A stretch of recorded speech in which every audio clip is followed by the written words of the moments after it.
Coaches, brothers and sisters in strength, thanks so much for tuning in to this Outsourced podcast. This is episode 6 with Dan McKim. I'm very excited to have Dan on here. He's a person that I've gotten to know through, I guess, the last couple of years or last year since you've been doing the strength shorts. And I was blessed and lucky enough to be included in the Mailbag Monday. Got to ask Coach the most important question of all on New Year's resolutions a few months ago.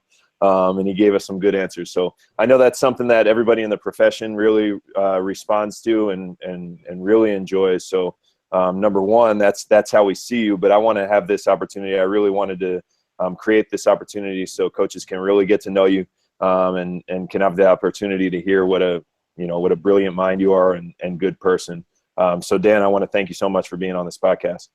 Oh man, it's a pleasure to be here, dude. I appreciate the kind words, man. Oh, of course. So if you don't mind, I'll let you go ahead and have it and just kind of introduce us to you or introduce yourself to us, I should say, and tell us what your current responsibilities are with Sorinex and where you've been and what's gone on with the Highland Games and some of your success there, as well as your success as a college participant in athletics and track and field. Just give us the rundown of where you've been and really who's influenced you in the field as well. Yeah. Well, man, again, it's an honor to be here. I appreciate it, dude. And I appreciate the kind words on Big Daddy Lieutenant Games. It's just some fun stuff, and I'm sure we'll talk about some of that later. But no, man, I am the Midwest rep for Sorinex Exercise Equipment, work North Kansas City area. So in Maryville, Missouri is where I live, kind of cover that Midwest. But, man, it really all started for me with Sorinex was in the Scottish Highland Games, which I compete professionally in. I met Bert. We actually traveled to Scotland in 2007 as part of a USA versus Scotland competition, the amateur ranks. And, of course, we won and showed those Scots how to get it done. So from there, Bert and I just became friends. And as the company grew, that's when he reached out to me. In 2014, it's been 3 years. But I'm a 4-time world champion, a 6-time U.S. champion in the Scottish Highland Games. I have 2 world records. And that means nothing other than I like to throw, I love to train, and I love to learn about training. And so for me, man, honestly, it all started, I've got so many stories, I guess, from when it started in high school to college, having an injury in college that renewed my passion and love for lifting and training, to training in college overboard, 2.5, 3-hour day workout sessions. Just because I thought that was great. Nobody talks to me about recovery. Nobody talks to me about training and programming. I just love to lift. I was the gym rat meathead. To today, as a full-time employee, to my wife and I have 5 boys, trying to balance training, throwing, traveling for work, making sure I'm a great dad and I'm present and I'm here and doing those things. I mean, it's a balance that I'm trying to make and trying to do, but it's been fun. It's been a lot of fun. I got to hand it to you because I was a thrower in college myself. Hammer throw in particular was my better event. And thinking I would love to continue to train and continue to commit to it. And it is quite the challenge if you were to spend the time, and especially talking about with your wife and kids and the family that you have. It's very impressive the way that you're able to commit time in multiple places and really commit yourself to the person that we see today. So I appreciate it again. I want to ask, this is certainly geared, this podcast is certainly geared towards the high school coach, and not necessarily just the high school coach, but also coaches that are committed to the developmental athletes. So I want to hear, and I know you've been at multiple conferences and we'll discuss that later on as well, but just kind of what you see as the current state of high school strength and conditioning. What do you know about the level? Who do you know? And what do you see kind of transpiring among us? Oh man, what I see first of all is the education piece. The sharing of information across the board is huge, and it's been awesome to see, because I think that was sorely missed at the high school level. And I think that some guys were doing the best they could. Some guys, as we know, are just thrown into a weight room with maybe not experience. So what you guys are doing in terms of certifications and education piece, I think is huge, and that's the trend that I see that is very successful for the high school. It's going to make it that much greater for those athletes. I was very fortunate. Chuck Litteris is his name. He was my high school strength and conditioning coach, and we were one of the few high schools that actually had a guy. And he was certified. He loved it, but most importantly, he loved it. He was an Army Ranger, and so he was he was hard on us, but he loved us. And that was the cool thing, is that Coach Litt, man, he loved us dearly, and he wanted to see us succeed. And a little bit of my story, I was the 6'5", 255-pound kid as a senior that didn't play football. And he would come to me and try to get me to play football all the time, which I appreciated and I was thankful for. But he loved me as an athlete and loved to see me train because I love to train. And so I see that because he loved it too. He breathed it, right? He lived and breathed strength and conditioning. So we saw him training. And I see that's another trend too in the strength and conditioning world, is that in the ever-present era of social media, kids are seeing what their coaches are doing, good and bad, right? So if we see, and the kids see that within those coaches, a passion and pursuit of excellence and improving their own self, man, it just rubs off on those kids so great. And I think that that's another trend that we're seeing, because more strength coaches are taking that. They're going to social media with their training, with their pursuits, with their goals and their visions, and it's rubbing off on the kids. And we're just seeing that as a great growth and aspect for the profession, I think, in general. For sure. And you hit on some huge points, and one of which being the education piece and being, getting the conferences, and in previous years, it's been a challenge for high school coaches because of budget, and because of travel, and having scenarios just like you explained on the front end, having a wife and 5 kids, potentially some coaches, it becomes tough to get to conferences and travel nationally. So we want to be able to provide opportunities like this, so that we can bring it to your living room, or bring it to your office, or bring it to your desk. So again, and then talking social media, we can have a whole conversation about that. Going to go into the 0 hour segment and talk a little bit about how or why might throwing an implement matter in an athletic development protocol, specifically for the young student athlete. Not necessarily just throwers, but for the general student population, athletics involved. How we might go about, or why we might go about implementing that. Yeah, I think, well, I mean, you and I, we're throwers, so we're going to be partial to it, of course. And I think like med ball throws are huge benefit to athletes in development. I think that as throwers, I think one mistake we see sometimes at all levels, and that's just not high school, is that we think we get so hungry on throwing med balls that we think our throwers need to throw a bunch of med balls. And in my opinion, in season, probably the last thing your thrower needs to do is be throwing med balls. He needs to be throwing more, because they're already overthrowing in high school, especially. I know in college, man, we started early and went late, and we threw a lot. And then in high school, I mean, we were throwing Monday through Friday. We're throwing about 2 hours a day, and we're throwing both implements, right? Shot and disc in Missouri that we threw. And dude, my wrist and my elbow was so jacked up by the end of the year, because we were just throwing. And so I think that's just a little caveat that I always tell people, hey, in season, let's minimize the med ball throws a little bit, because you're already throwing anyways. That'd be like volleyball going out. Let's take our volleyball girls, let's do a bunch of jumping, or basketball, and let's do a bunch of jumping in season. Well, we're already doing that every day in practice. We're just going to tear you up. In basketball, in high school, I could dunk then. I can dunk now, kind of. But I could jump way higher at the beginning of the season than I could in the late in the season, because I was exhausted. I was jumped out. But anyways, I think med ball throws, and I think throws in general for your general population and for the other athletes, is huge, because and many times there's such a learning curve in the Olympic lifts. I was fortunate enough to where my strength coach in high school, Coach Litteris, he taught us how to clean, right? So we were one of those fortunate ones. We learned how to clean. We squatted, we pressed, we did all the big movements. But one of the things that's great about throwing, right, is that it takes less technique. It takes less coaching time. And the explosion and the extension you can get on throws in a short amount of time is amazing aspect. Now, I don't want to go into it, but I have some throws that I like versus other ones, I think, especially for athletes. Do you want to know some of that? Please. Yeah, please. Okay. So I think part of the throws for general athlete development is, I think it's got to be some kind of twisting throw. It's got to be a turning throw. For us as throwers, hammers, right?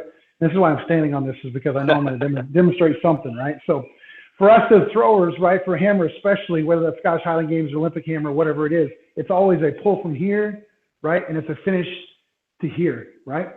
And I think you have your hammer throwers, you have your throwers are some of the strongest midsection, I don't want to say core, but midsection people that you have because they're throwing and they're twisting and they're turning. Same way in the high school, whether that's a shot put, you're turning here, you're getting big and tall, or discus if you're turning and throwing here. And that's why so why not do that? Why not take some of that avenue with your other athletes? And that can be done simple with the med ball throws, because I think that twisting and turning motion and the ability to block on that left side is what I think is so great for all athletes. So if I'm throwing a med ball here and I'm blocking, not only am I blocking, I'm causing a stiff left side and right side as I do both sides. I'm causing that lift, I'm causing that eccentric movement, right? I'm stopping this side and finishing with this side. And everything's working through here all the way to that extension. That's huge for every sport. I think of football, right? Football, you're not in this straight plane the whole time, right? You're twisting, you're trying to get around the lineman, you're getting tackled, you're breaking a tackle, you're trying to catch a ball. Whatever you're going to do, that is a great transferable movement for all sports. And you do right and left. So I love the twisting ones. You can do so many different variations of that. And John, you put out a ton of stuff on med ball throws. So I don't know why I'm saying all this. And hopefully I'm not. But your stuff is great. So if I could tell that, guys, if you really want to know some good med ball stuff, go look at John's stuff. And just he puts it all out there for you. So I think for me, the three big ones for me, I think for all athletes is, of course, the rotational one, throwing over your left and your right, doing those. The other one is straight vertical, because again, transferable sport, vertical jumps, right? Whether that's a power movement, that's just like your clean your snatch movement, and that's just your two-handed throws. I like to throw backwards for distance. I like to throw forward for distance. I like to throw straight up for height. Whatever you got to do. And I think for high school kids, I know what helped us in college, especially when we did a lot of these too, was I had a real good buddy of mine, Clint Prang. And we were throwers together. We recruited from various schools and came in, and we became really good friends. But dude, whether it was in practice, we would take that to the med ball too in the off season. We throw med balls. We would do different competition. Just make competition for your kids too. We were inside. We tried to hit the ceiling with the overhead stuff, or a distance. Like, okay, well, I'm going to throw it over there. Okay, we'll see what you can do. And I think that's sometimes too, is make it a competition. Especially if you got some kids that are just really feed off of that. They're going to throw farther. They're going to throw harder. They're going to create more explosion. They're going to create more energy. They're going to create more power and more speed from those different movements. So for me, twisting and vertical, and really, I guess my third one is the different variations of vertical, right? So it's vertical forward, vertical up, and vertical back. Well, no, I appreciate those points, and I appreciate the words as well. I think Dan's just saying that because he knows I'll send out my presentation that has his pictures posted on there, because you're a person that you've influenced our throws, and whether it be the events that you participate in or just watching you train and some of the videos you post, and being able to pull from different sources of information. Because in my presentation just a few months ago, I discussed how in season now and I'm the head coach, we discussed off air, I'm the head coach for track and field now. And I work particularly with the sprinters, because that's going to have most of our out of season / multi-sport athletes probably in it. And I was discussing how we're predominantly linear through track season. And actually I was then trimming out some of those rotational throws, and you brought up a point, and I think I'm probably incorrect in that. That's probably the time that we ought to be making sure, especially our out of season athletes, that we are doing some of that. So we're taking care of what we need to do for out of season. And also everything we do is somewhat rotational in nature anyway. So no, I appreciate that input, and there are plenty of things that we could, again, discuss for an hour. So I appreciate that. I want to talk about in our first period segment, talk character development a little bit. And I know this is something that you commit to greatly. You've built Believe Thrower and True Victory, right? Did I say those right? I know Yeah, you're good, man. Okay, just making sure I get the words and verbiage right. Can you tell us a little bit about it, and just tell us where it came from, what it is, who's with you on it, and how it shaped you as a professional, and how that's carried with you on a daily basis? Sure. No, I appreciate it, man. Man, I created Believe Thrower out of a concept really of just to make my competition more about God and less about me. Because I know when I was in college and high school, I was very focused on myself and the things I wanted to accomplish. And I don't feel like I gave God enough glory, and I really focused enough on Him, both just in my throwing, because just how I was. And so when I started throwing in the Highland Games, I realized there's an opportunity for me to share my faith and to share who I was and the things I believe in. That was just simply a red shirt, says believe on it, and on the back is Mark 1:15. Jesus said, the kingdom of God is near, repent and believe the good news. And so within that, I encourage you to check it out. I'm not going to go through all the details of the website, but I've got information on there about me and the throwing and speaking and everything else. A couple of crazy books that I've written, and then just True Victory, which is honestly, as great as it is to throw a big caber, man, as great as to stand up top of that podium, there's a much better prize and a much bigger prize than mine out there, and that's our eternal victory with Jesus, and that's a relationship with Him. So that's where that comes from, man. And honestly, for me, where it affects my daily life is that to realize that it's not about me, right? There's got to be more people that I live for and I work for and I do things for. And that's, first of all, that's my relationship with God. I do things for Him. 1 Corinthians 10:31, whether you eat or drink or whatever you do it all for the glory of God. And that's what I try to do, and that's who I try to be. But for me, I got a wife, I got 5 kids.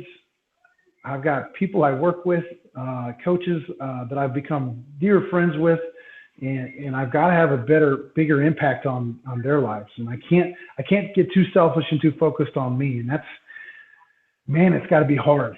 It's got to be hard for your coaches, I think, honestly, for you guys, right? You have, and this is what I always tell people when I speak, is when I'll talk to them, I'll just say, how many people does it take to impact for you to be a leader? Because a lot of people today, they don't want to be a leader. They don't want to step up. They don't want to be the one in charge. They don't want to, guys don't always want to be the ones making the decisions. And so people are looking and hungry for leadership. If they don't find it from you, they're going to find it from someone else. They're going to find it from someplace else. I think at the high school level, you guys see that all the time. Absolutely. That if they don't find good leadership, they're going to go someplace else. And guess what? Those options are not going to be the best most of the time. For sure. So, sorry, go ahead, Dan. No, I was just going to say, and that's what I think that is so important for us is we've got to have, and coaches too, I mean, realize that they're watching you and they're understanding you and they're mimicking you and they're looking at you. And so for me, as a man and as a leader, and I want to be that leader. How many people does it take for you to be a leader? It just takes one. So we're all leaders. What kind of leadership qualities are we going to have and we're going to put out there? For sure. All right, quick intermission, quick costume change for Dan and I. We had a lockdown drill yesterday, which is something that you're probably not going to see or hear on another podcast. So that's kind of what happens when you put a high school strength coach in charge of something like this. So I apologize to Dan, and I appreciate you being willing. This is now day 2 that we're working on this. Thank you very much for being willing to do it. And thank you to everybody that's listening or watching so that they for understanding that there's the breakup and why it was, and understanding that obviously the safety and wellness of our students comes first. And so we had to handle that. Dan, again, I appreciate it. So what we're going to do now, we'll just continue where we pick up where we left off with the lunch break segment. We're going to go off topic a little bit, but it's not so far off topic because we're going to talk Sorinex a little bit, or some of your promotion tools, I guess, or some things that you do for yourself as a professional out there on social media, and things that bring a really good name and brand to yourself and Sorinex. First, I want to talk about conferences. Something that's very well known is that Sorinex is always going to bring it. At pretty much any conference, they're going to be there, and they're going to be setting up the booth. I want to ask you, what's the wildest thing that you've ever seen at a conference or a clinic, wherever it might have been, at the booth? Oh, man. Well, probably the craziest stuff always happens at Summer Strong. Anybody's always welcome to come to that. I would love for you to come to that event. That is great, where you're going to get a close view of a lot of people that you're never going to get to meet in other times, it seems like. At least I don't ever get to. But probably the craziest thing, honestly, was happened at the NSCA National Show, and that was, I think we had 13 guys squatting, and 5 or 6 of them went for PRs. It was just real organic, man. It just kind of came up. We had the music going. We're like, hey, you want to squat? Yeah, let's squat. Okay, cool. Let's start squatting and see what happens. And I think Monty Sparkman killed us all. He went a 6:05 for a really fast single. So, but it was awesome. It was just real organic. I mean, to have, because I think that's the thing with coaches and people that train by themselves, like I do, is I train in my garage, which is where we're at right now, and it's me by myself. And so when you get to a conference, you get around all the guys and you get around everybody, and the energy is high, and you finally get to train with somebody who has the same passion, and it's really cool. And so that was probably the most fun conference and clinic I've ever had. It was just so great to see everyone from high school, college, even pro guys just challenging each other and having a great time. Awesome. Great to hear. Talking about Mailbag Monday, Big Daddy and Lieutenant Gaines, I want to know how you came up with those ideas, why you came up with those ideas, and maybe for somebody that doesn't know necessarily what they are, you can go ahead and plug it and let everyone know, because I know it's very, very beneficial to our profession, because it brings enjoyment, it brings humor, but also there's some points that you touch on that I know really affect coaches, and it's things that we deal with on a daily basis. Oh man, I appreciate that. Yeah, Big Daddy was something that kind of morphed out of a character I created. Honestly, we were at the NFL Combine in 2016, and I had bought my little Chiefs helmet for my kids. For some reason, I just bought it for fun. I don't know why I brought it. And then we're sitting at breakfast, and Joe Gibbs is sitting at the table, caddy corner from us. And I was like, guys, I looked over to Bert and Aaron, and I was like, guys, I'm going to put my helmet on and start eating the pastry through the face mask and see if Joe Gibbs does anything. And they're like, you won't do it. I was like, what the heck? Who cares? Let's just try it. So I put it on, and I started messing around. And Joe Gibbs walks by, and he goes, hey, son. I was like, hey, coach. And he says, I think you got a real shot this weekend in the Combine. I was like, oh, thanks, coach. He's like, I think you already have some head trauma, though. That's something you want to address. And then he turns around and walks out. And so from there, it became Big Daddy, and then we started doing the Combine stuff. And so just for fun. And it kind of more from there. Big Daddy's a character that loves Little Debbie's snacks. Every Monday, he does a Mailbag Monday, and he takes questions. So if any of you guys have questions, be sure you can just text those to me or email those to me, and I'll bring those to Big Daddy. He doesn't have either one of those avenues. And just from there, just kind of a fun character. And then Lieutenant Gaines is something, part of my job and profession is a lot of driving. So I have a lot of time on the road where I'm just thinking. And I was driving, and I thought, man, it would be really cool to have Lieutenant Gaines is essentially a weight room cop, part of the cops, the strength squad that busts people for doing the things that we all see in the weight room every day, from not putting your weights away to not cleaning up after yourself to eye contact during hip thrusts or whatever it may be. And so that character is just a fun way to bring light. And that's kind of why I did it, man, honestly, is some of these characters and other little skits I do. My Instagram account is Strength Shorts. It's just short little clips and skits of just fun stuff around strength. Honestly, man, I think you're right. Like, our profession has it. We're doing great in education, and we're doing great in encouragement, and we're doing great in advancement. But I just felt like let's just have a little fun, because our industry. I mean, think about it. If we really think about it, you all as strength coaches and me as a sales guy. I hate to call myself that because I don't want to be a sales guy like that. But we get to wear athletic clothes and hang around in the weight room all day and do cool, fun stuff. Like, this is awesome. Could you not ask for a better job, a better profession? This is so cool. I pinch myself. Believe me, I come from corporate America and other jobs, and I am so glad I get to hang out with you guys to do this kind of stuff. And so I created these characters just out of fun. Let's have some fun. Let's enjoy our awesome jobs in an awesome industry. Yeah, and that's you bring up great points, because, like I said, it's fun and it's funny. But at the same time, how I always speak about these podcasts or speak about social media, the opportunity to connect. I'm sure at some point or another you and I would connect, but if it wasn't for Mailbag Monday and you reaching out and asking if I had a question and me being able to get on there, and I told you that's still one of the greatest highlights of my career, making it on Mailbag Monday. Who knows when it would have been, and who knows if it would have been. So I appreciate it, and really I do think it's tremendous value what you've provided to our profession. Going along those lines, professional development and advice. So if you do want to touch on some advice, but I want to ask you in particular how and when you got involved with Sornex. Yeah, I got involved with Sornex as a full-time employee in 2014, March. So it's been 3 years now. And kind of like I said earlier, I mean, Bert and I go back to, 06.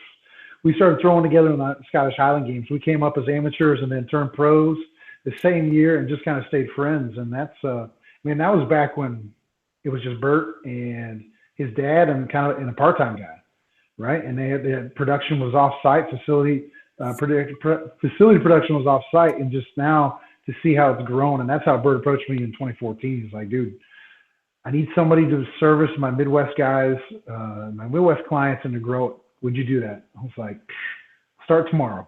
Let's do this. So it's been a blast, man. And I think that's the big thing is, like I said earlier, is just realize what a great profession this is, what a great industry this is, and how many awesome people there are in it. And the education that's shared, the encouragement that's shared, and the fellow brother and sisterhood of the iron, I think is so cool. And what makes this industry so much different than other things I've done and the other things that you could be doing. It's excellent. And could you let us in on maybe the vision of the future for Sorinex? Oh, man. I think try to keep doing what we're doing, and that's just honestly is innovate where coaches tell us. Listening to you all. What things do you see in the industry coming up that we should be aware of? Or how do you want to train? How could you better fit? How can we make it safer? How can we make it stronger? How can we make it more effective for you as coaches? And that's what the whole vision of Bert and Richard starting at 30, Richard started 36 years ago, was just providing a better product than what was out there before, and not letting the equipment limit the coach's programming.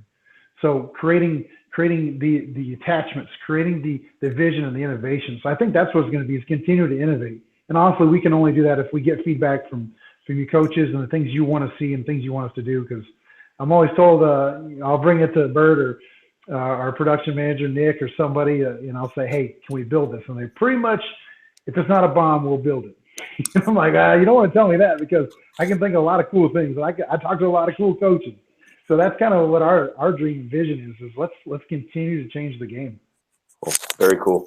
Let's get, I know this was quick. Now the second day, when we put it all together, it's going to be great. I want to close this out and get you going on with your day with some quick hitters. This is our after school rush. This is just when we run through a few questions kind of your early on experiences in the weight room. What and when was your first weight room experience? Man, when I was real little, my dad got into powerlifting, and he took my brothers and I have two brothers, and he would take us to the college gym, and he would yell, and his buddy would slap each other, and they would just get after it. And and in church, my dad's a pastor, I used to take I know this is supposed to be quick, so I'll be quick. I used to take the offering envelopes, and I would peel them open, and I would draw pictures while my dad was preaching. I would draw pictures of my dad lifting weights, because my dad invested in me, the culture, that physical culture. And I could never remember, is it weightlifting or lift weighting? So half of my pictures would be lift weighting, and half of them would be weightlifting. They're always having my dad lift enormous amounts of weight. That's incredible. And was it your dad who taught you how to lift early on? Yeah, he did. He taught me. He was a little more intense than I was. We'd be in middle school, and he'd come, and he'd get ready to bench 145, and Dad's slapping you on the back. Come on, let's go. Get after it. Come on. And I'm like, Dad, my friends are watching me. What are you doing? To just get all embarrassed. But then as I look back, I'm like, that's so cool. My dad invested in me that love for the iron, and it just grew from when I was a little kid. That's awesome. What high school coach influenced you the most, and why? Oh, that would be Chuck Litters. Man, he was my strength coach, and man, he just continued that love for the iron and grew it a lot. I did my first pull-up. I'm a big dude, right? I still remember doing my first pull-up. I was a senior in high school, and so let alone was I was benching big, but I finally did my first pull-up. It was just the funny stuff, man. That's great. Is Coach Litter still around and in the profession? He is. He went to the college sector for a while. Now he's back at the college. Or back in high school. He coaches.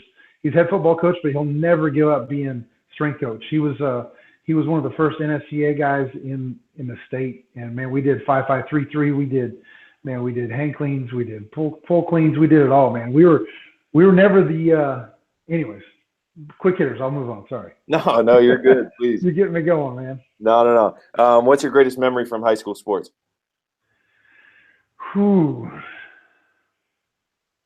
Greatest memory is probably the worst.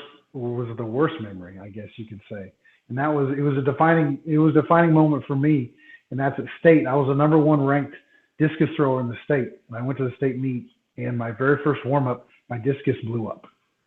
And I crumbled physically, mentally. I just couldn't handle it. And I had to watch finals on this huge hill at Lincoln University in Missouri. I had to sit up there, and I just cried. This is all I wanted to do. I wanted to throw. I was going to college to throw. I was planning on being a state champ. I was seeded to be such, and I just cried on the hill. And my other coach that influenced me a lot was also our head track coach and our counselor. But more importantly, he was a deacon out of our church, and I saw him all the time, and he lived it, man. He was an awesome man, Mike Thompson. He's still a great man. And he sat next to me as a high school coach. He sat next to me on that hill and just cried with me. He didn't say anything. He rubbed me on the back. He said, "Dude, Danny, I'm so sorry." And I cried, and he cried. And that's honestly, it sounds horrible, but that was a defining moment for me as a thrower. It defined and changed things how I approached life and throwing in college. And it's impacted me even to this day of trying to be mentally tough and trying to have a good mental approach to all things I do, and whether that's throwing or whatever it is. But that was the most defining moment of my high school career. Was that event or that meet one of those turning points that you discussed in Believe Thrower and getting that started later on? Yeah, that's part of it. It was realizing I had sunk so much of and I think we do this, and honestly, not to get on a tangent here, John, but I think we all do that. We all find times where we create our self-worth and our identity in something we do rather than who we are. Yep. Hey, Dad, would you mind repeating that? Yep. Sorry, I lost you. From basically where you started answering, I'm sorry. No, and I think that's a good question, John, is because honestly, I think we all fall short of this, and I do all the time, is we find our self-worth sometimes in the things we do and not who we are. Like, I am a thrower, right? And that's something I'm transitioning with, right? As I come to the twilight of my throwing career, I've been a pro Highland Games thrower since '07, right? And that's who people know me as. But I'm a father, I'm a husband, I'm an employee, I'm Big Daddy, I'm Lieutenant Gaines, I'm all these things. So what I think we have to realize is that what we do doesn't define our worth. It's just something to who we are. Absolutely. And I appreciate that input, because I think it's something that I certainly battle on a daily basis. And I know I've said it before, I think that's one of our biggest battles, not just for ourselves as coaches, but our student athletes as individuals. And, sometimes watching our language and verbiage of trying ourselves sometimes to define a certain student athlete and define a certain young person by their ability or by what they do and make that who they are, or try to, mold them in that direction. And we really should be doing the opposite. It's just something that we're good at. It's something hopefully that we enjoy. That's a part of our life. It's not who we should become. So I appreciate that. And that's you're certainly preaching the choir on that one. And I think that's something that all coaches and all students really, and young people need to hear, regardless of if it's athletics, if it's arts, if it's, if it's scientific study, that form of whatever we're good at and whatever we enjoy, that's not who we are. So I appreciate that. So hopefully that question didn't steal your thunder. I'd like to give you the last word, and it can be anywhere. And this is not, I know I suggested 30 seconds. That's just probably the lower end of it. I'd like you to take as much time, especially since we've got some, and I know everybody will really, really want to hear this from you. So it could be anything from words of advice, call to action, just a thought on the profession or profession related subject, or really off topic, or it could be a thank you or shout out. It's all on you. And I'd just like you to have this last word. Well, awesome, man. I appreciate it. And, I don't want to beat a dead horse, but I think I would be remiss if I didn't mention just the impact you as high school coaches have. Like I mentioned Coach Thompson and Coach Litters had a huge impact on my life, and the things that they did for me have stayed to this day. So I just want to encourage you guys. Challenges, like I said earlier, yesterday, I guess, is leadership. How many people does it take for you to be a leader? And that's just one. You all have more than one kid in your class every day, and the impact you have is so huge. And as my boys get older, I'm realizing that your impact is huge and is long lasting. And I just encourage you to keep showing love, keep doing your thing, and realize, man, what an awesome profession we are in, what an awesome industry we are in, and the impact you all have is incredible. Greater than any impact at the college, I believe, than the college or the pro level. So if you think that you're not somebody's equal because you're a high school, then you're wrong. You're vastly, grossly more important and have a greater impact on our future and society than anyone else. That means a lot, and I take that personally. That means a lot. And Dan McKim, I can't thank you enough for being on this Outsourced podcast. Hopefully we'll do it again, and hopefully we'll catch up real soon. I know conferences are coming up. I'm going to see what I can do for Summer Strong, and we'll certainly, I'm sure we'll see you at some point in the summer. I can't thank you enough. I know I'm thanking you on behalf of everybody that's listening. We appreciate your time. We appreciate your patience and making this a 2-day matter. Thankfully, Lieutenant Gaines came in and saved the day yesterday when we had that lockdown drill. Yeah, that might be something we need one day. That's an episode right there, man. Something we need. Hey, you come and stop the strength coach that's in his office doing a podcast while the lockdown's going, and you're supposed to be saving the day, right? Yeah, exactly. Well, Dan, again, thank you so much. I appreciate it. What I'm going to do, I'll go ahead and pause this broadcast and this recording, and we'll just catch up a little bit off air. Is that cool? That's cool, man. Awesome. Thanks, Dan. See you, bud.